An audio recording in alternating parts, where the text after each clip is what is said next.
For every debit entry, there must be a corresponding credit entry. Now, this means that if a company continues to do double entry for the whole year, at the end of the year, the total number of debits should be equal to the total number of credits. But how do we make sure that the total number of debits is the same as the total number of credits? We are able to ensure that these two are the same by preparing something we call a trial balance. What is a trial balance? A trial balance is a list of all the ledger accounts contained in the ledger of a business. This list definitely contains the name of each nominal ledger account and the value of that nominal ledger balance. If you were to take a look at your screen and you look at that account, this is a data we've called debit. If you look at this ledger account, we are seeing that on the debit side it has those values, on the credit side it has those values, and so the total number of, you definitely from looking at this, you can see that the debit side is bigger than the credit side. It is 482,000, and so because it's the 482,000 and balancing of this account means that the balance carried down is 324,000, which we put on the credit side. Then the balance brought forward, or the balance brought down, is 324,000. This is the balance brought down. So when you look at that account, we say it has a debit balance. Why does it have a debit balance? Because the debit side is bigger than the credit side. So the debit side is bigger than the credit side by 324,000. So because this ledger account, which we've called data event, which is an asset, is having a debit balance, when we are preparing a trial balance, we will go ahead and post that balance in the trial balance. So that is how our trial balance will look like. In the column for item, we shall put the nominal ledger names, which in the column for item we shall put the names of the ledger accounts. In this case, we are putting there data event. So we said it has a debit balance because the debit side is bigger than the credit side, and so that's why we put that balance right there as 324,000. Let's look at the case if it was a credit balance. We have here creditor annulled account. A creditor is a liability account, and it definitely, all liability accounts have credit balances. Even from here, what you can see, we see that the credit side is bigger than the debit side, and if we are to balance this off, you realize that the balance carried down is 314 and the balance brought down is also 314. This is a credit balance, or in other words, it shows that the credit side of this account is bigger than the debit side by 314,000. That's why we say this has a credit balance, and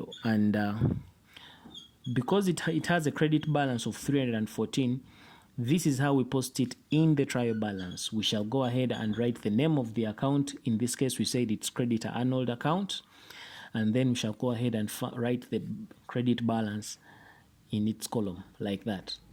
So I've just used the two examples for just how we post to the trial balance when it is a debit balance and when it is a credit balance.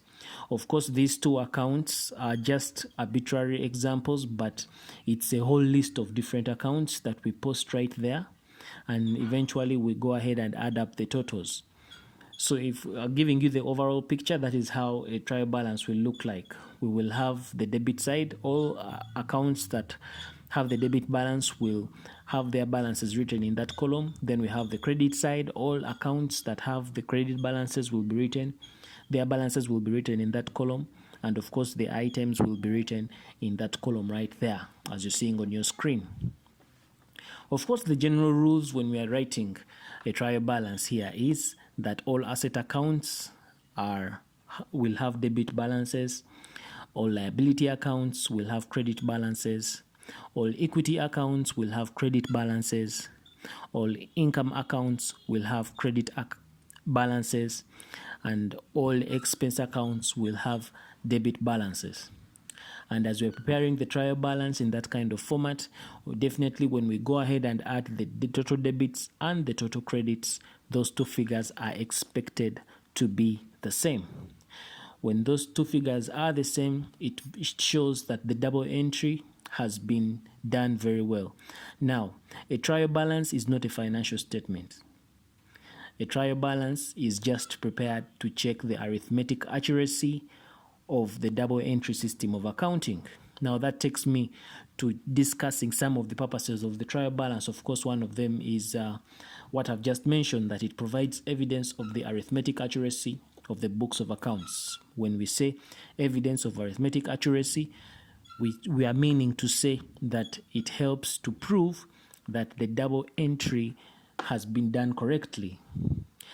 It also acts as a basis for preparing financial statements, because once the balances have been extracted from the ledger accounts, we extract those balances to go ahead and prepare the financial statements. The financial statements here, we are talking about the balance sheet, or call it the statement of financial position. We have the trading profit and loss account, or call it the statement of comprehensive income. We are going to do those later on in the series. Then we have another financial statement called the statement in changes of owner's equity.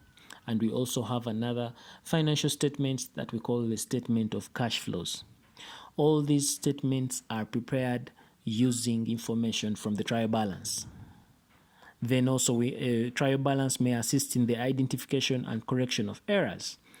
And identification and correction of errors here, we mean that sometimes we may list down all the debits and all the credits, and upon adding them, we might find that they are not exactly the same. When the debits and the credits are not the same, it means that there was an error when they were posting the debits and the credits during the double entry system. The moment we detect that the debits and the credits are not the same, this helps us to go ahead and investigate why they are not the same, and in so doing, we are able to uncover errors. And definitely being able to uncover and correct some of these errors is only possible because of this trial balance. Now, there's a whole topic on errors.